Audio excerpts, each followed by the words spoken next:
मुझे याद है मैं मिला जनरल औरंगजेब को। ये बड़ा इंपॉर्टेंट है आपके लिए समझना कि इस मुल्क से हुआ क्या था।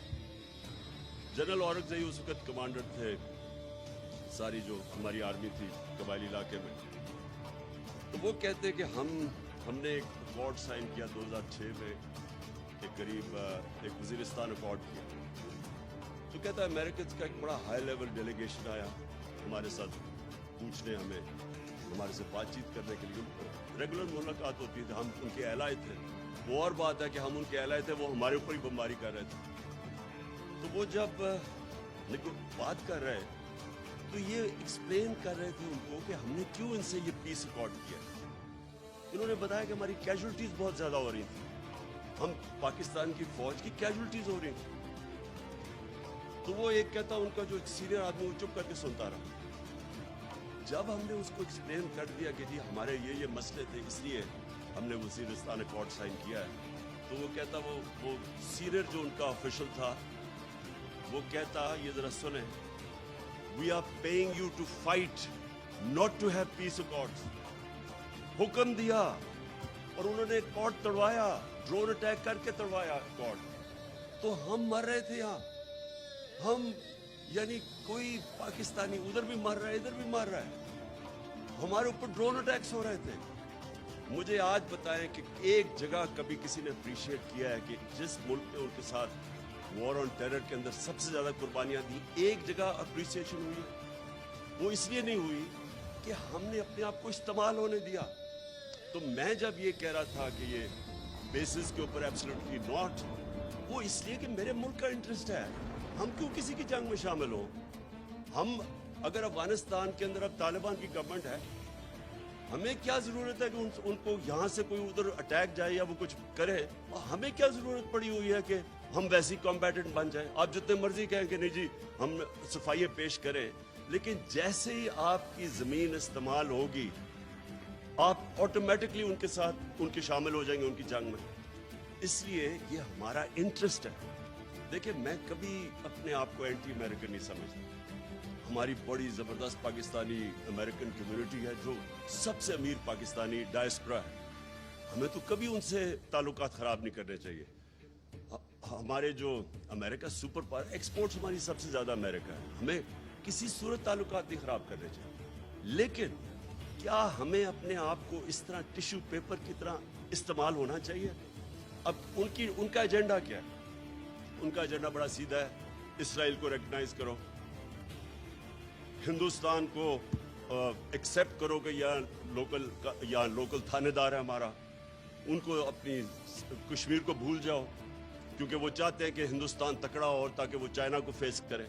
तो हमें वो चाहते हैं कि हम बड़े आराम से जो हिंदुस्तान का है उसको सल्यूट करो। अब क्वेश्चन ये है कि क्या ये पाकिस्तान का इंटरेस्ट है?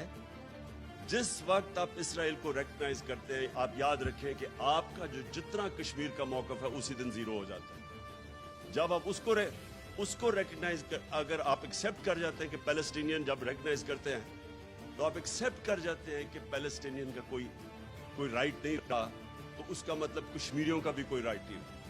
तो आप वो कश्मीरियों की जो 1 लाख से ऊपर उन्होंने कुर्बानियां दी पिछले 30 साल से, उस सारों के ऊपर उनकी कब्र खोद देते हैं। जो कश्मीरी आज देख रहे हैं कि वाहिद पाकिस्तान खड़ा है उनके साथ जो बोलता है, जिस वक्त उनको ये पता चला कि पाकिस्तान ने रिकॉग्नाइज कर दिया और इंडिया से ताल्लुकात ठीक कर दिए, कश्मीर इशू खत्म हो गया। और वो खत्म हो गया था पहली दफा जब ये उठा है यूएन सिक्योरिटी काउंसिल में, इंटरनेशनल फोरम से, वो हमारे दौर में उठा है। उससे पहले तो यहाँ को नाम ही नहीं लेता था। नवाज शरीफ जब हिंदुस्तान गया इसलिए तो हुर्रियत कॉन्फ्रेंस के मेंबर्स को ही नहीं मिला ये कि नरेंद्र मोदी नाराज हो जाए। हम इंडिया के खिलाफ, हम चाहते हैं कि इंडिया से अच्छे ताल्लुकात हो, कोशिश भी की, लेकिन आप किधर लाइन ड्रॉ करेंगे कि किधर एक मुल्क का नजरिया आएगा, किधर आपका मौकफ आएगा कि जिसके ऊपर आप एक पाकिस्तान बड़े ख्वाब का नाम था। तो जब आपके कुछ असूल ही खत्म हो गए कि अच्छा ये जो हुसैन हक्कानी और ये नजम सेठी टाइप्स हैं, ये क्या चाहते हैं? ये चाहते हैं आराम से गुलामी करो, अमेरिका की जो वो कहता है मानो, तो वो थोड़े से डॉलर्स भेज देंगे। मेरा अगला क्वेश्चन ये कि क्या इससे पाकिस्तान पैर पे खड़ा हो जाएगा? क्या और थोड़े और डॉलर मिल जाएंगे? क्या ये मुल्क सरवाइव कर जाएगा? क्या ये मुल्क अपनी सारे प्रिंसिपल स्टैंड्स खत्म करके, अपना नजरिया खत्म करके, क्या ये कोई मुझे गारंटी कर सकता है कि ये मुल्क तरक्की कर जाएगा? क्या ये नहीं हम करते आए आज तक? स्वाय वो जुल्फिकार अली भुट्टो के चंद सालों के निकाल दें तो आज तक तो हम गुलामी करते आए हैं। जो वहां से हुक्म आता था हम मान जाते थे। अपने मुल्क के कानून तोड़ के, अपनी आइन की खिलाफ वर्जी करके हम उनको सर्विस करते रहे। यहाँ से वॉर ऑन टेरर में CIA, FBI यहाँ पाकिस्तानियों को उठा के ग्वांटानो में ले जाती थी। कोई पूछने वाला नहीं था किसी को, जो वो चाहते थे। रेमंड डेविस को उन्होंने दिन दिहाड़े, उसने 2 लोगों को कत्ल किया, एक को मारा, बीवी ने उसकी खुदकुशी की। सारे पाकिस्तानियों के सामने उसको उठा के वापस कर दिया और हमें उसने कहा कि नहीं जी इसको वहां सजा होगी। कोई उसको सजा नहीं हुई। कोई पाकिस्तान की, कोई हमारे कानून, हमारे लोगों के राइट्स, वो जो 4 लोग मरे थे, किसी को इसकी फिक्र नहीं थी। और कितने और केसेस हैं। रमजी यूसुफ का केस है, इमल कांसी का केस है। अपने कानून तोड़ के हमने अमेरिकनों की खिदमत किया। क्या हमें कोई फायदा हुआ? क्या पाकिस्तान अपने पैर पे खड़ा हुआ? क्या हमारी कोई इकोनॉमी ऊपर गई? क्या वॉर ऑन टेरर में 80,000 लोग मरवा के क्या उन्होंने कोई अप्रिशिएट किया? कोई बहुत बड़ी एड दे दी? वो 20 अरब डॉलर टोटल एड दी उन्होंने, या 150 अरब डॉलर का मुल्क को नुकसान हो गया। हमारी वो हाल था एक वक्त पे कि ये हेडलाइंस थी, मेरे ख्याल में न्यूज़ वीक या टाइम्स है, the most dangerous place in the world.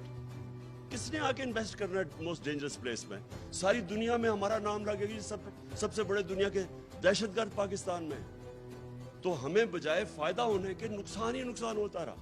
तो इसलिए अगर हम ये कह रहे हैं कि हम अब आपकी जंग में शामिल नहीं होंगे, हम अमन में आपके साथ होंगे, तो ये एंटी अमेरिकनिज्म नहीं है।